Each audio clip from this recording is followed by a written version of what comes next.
नमस्कार दोस्तों, मैं हूं दिवाकर। आप देख रहे हैं ऑरेंज वायर भारत। दोस्तों, यदि ये कंटेंट, ये वीडियो आपको अच्छा लगता है तो मैं चाहूँगा आप इसको शेयर करें, लाइक करें, सब्सक्राइब करें। इससे वीडियो के व्यूज को आगे बढ़ाने में मदद मिलती है। आज मैं चर्चा करूँगा इस पे हमारे देश में जो मुस्लिम समुदाय है, जो इजराइल में नरसंहार हुआ हमास के द्वारा, उसके प्रति उसका क्या रुख है और वो क्या चाहता है, इसके ऊपर हम चर्चा करेंगे। हम लगातार बयान सुन रहे हैं, देख रहे हैं। ओवैसी का, मुस्लिम पर्सनल लॉ बोर्ड का, जो कि संगठन है, जो इंस्टीट्यूशनल है, राजनीतिक पार्टी है, इंस्टीट्यूशंस हैं। इसके अलावा मदरसे हैं, अलीगढ़ मुस्लिम विश्वविद्यालय को आपने देखा, और तमाम जो इंडिविजुअल मुस्लिम्स हैं उसकी आवाज़ें आप सुन रहे होंगे सोशल मीडिया पे या जहाँ तहाँ भी, जो कि आपको ये अनुभव दिलाता होगा कि ये सारे के सारे विचारें एक विचार से मिलता है, और वो विचार है हमास का विचार। तो मेरा ये मानना है, ये ओवैसी ही हमास है और हमास ही ओवैसी है। ये सब एक हैं, ये एक ही सिक्के के दो पहलू हैं। ओवैसी हो या मुस्लिम पर्सनल लॉ बोर्ड हो या क्रिकेटर रिजवान हो पाकिस्तान का, ये एक पक्ष है, सिक्के का एक पहलू है, दूसरा पहलू हमास है। तो हमास ही ओवैसी है, ओवैसी ही हमास है।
नमस्कार दोस्तों, मैं हूं दिवाकर। आप देख रहे हैं ऑरेंज वायर भारत। दोस्तों, यदि ये कंटेंट, ये वीडियो आपको अच्छा लगता है तो मैं चाहूँगा आप इसको, हम लगातार बयान सुन रहे हैं, देख रहे हैं। ओवैसी का, मुस्लिम पर्सनल लॉ बोर्ड का, जो कि संगठन है, जो इंस्टीट्यूशनल है, राजनीतिक पार्टी है, इंस्टीट्यूशंस हैं, इसके अलावा मदरसे हैं, अलीगढ़ मुस्लिम विश्वविद्यालय को आपने देखा, और तमाम जो इंडिविजुअल मुस्लिम्स हैं उसकी आवाज़ें आप सुन रहे होंगे सोशल मीडिया पे या जहाँ तहाँ भी, जो कि आपको ये अनुभव दिलाता होगा कि ये सारे के सारे विचारें एक विचार से मिलता है, और वो विचार है हमास का विचार। तो मेरा ये मानना है ये ओवैसी ही हमास है और हमास ही ओवैसी है। ये सब एक हैं, ये एक ही सिक्के के दो पहलू हैं। ओवैसी हो या मुस्लिम पर्सनल लॉ बोर्ड हो या क्रिकेटर रिजवान हो पाकिस्तान का, ये एक पक्ष है, सिक्के का एक पहलू है, दूसरा पहलू हमास है। तो हमास ही ओवैसी है, ओवैसी ही हमास है। ये सब इंटीग्रेटेड है, ये इंटीग्रल पार्ट है, ये अलग नहीं है। इसका चिप एक है, एक मदरबोर्ड है, उसमें तरह तरह की चीज़ें लगी हुई है, बट सब संपूर्ण मदरबोर्ड में जितने भी चिप लगे हुए हैं वो सबको एक करने का काम, सबको एक सूत्र में बांधने का काम एक सॉफ्टवेयर करता है, एक विचार करता है जो इन सब के भीतर उपलब्ध है।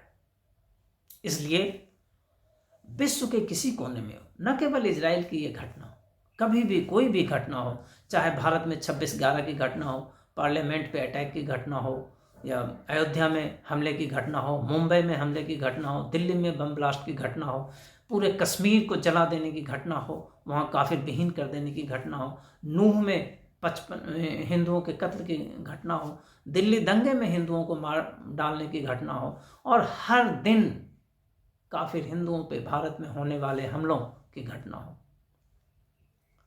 इन सब में इनका पक्ष एक पीड़ित का होता है।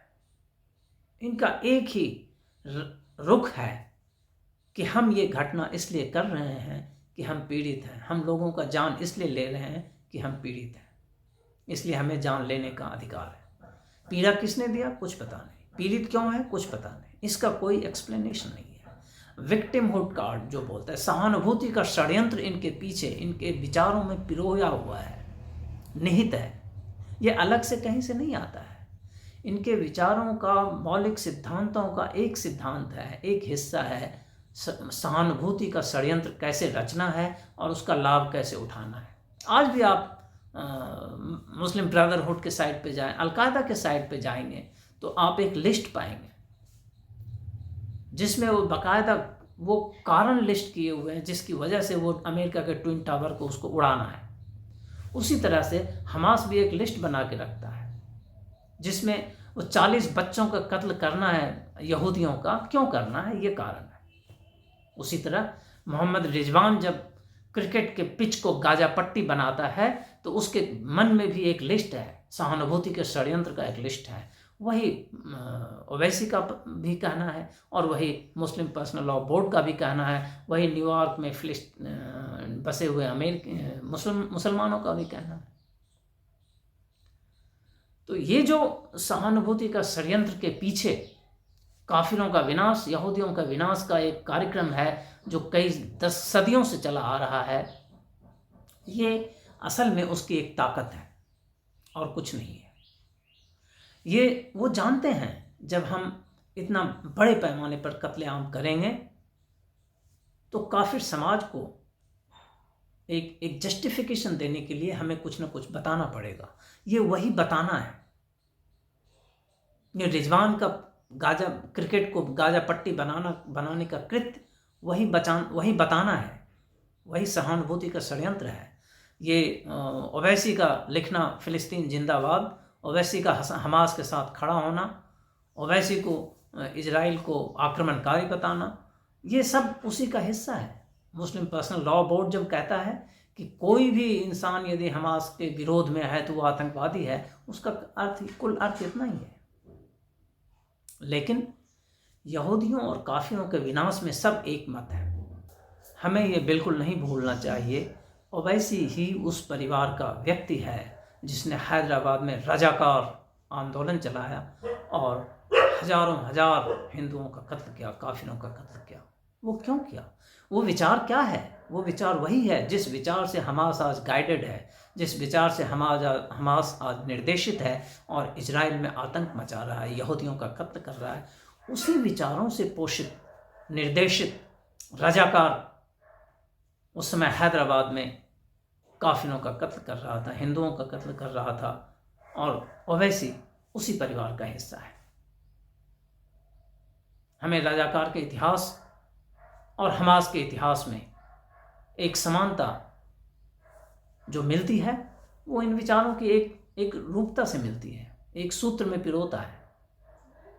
किबुत्ज में नरसंहार हो या रजाकारों द्वारा हैदराबाद का नरसंहार हो, या कश्मीर का नरसंहार हो, या केरल और मापला का नरसंहार हो, इन सारे नरसंहारों में एक ही विचार है, और वो विचार है हमास और ओवैसी का विचार।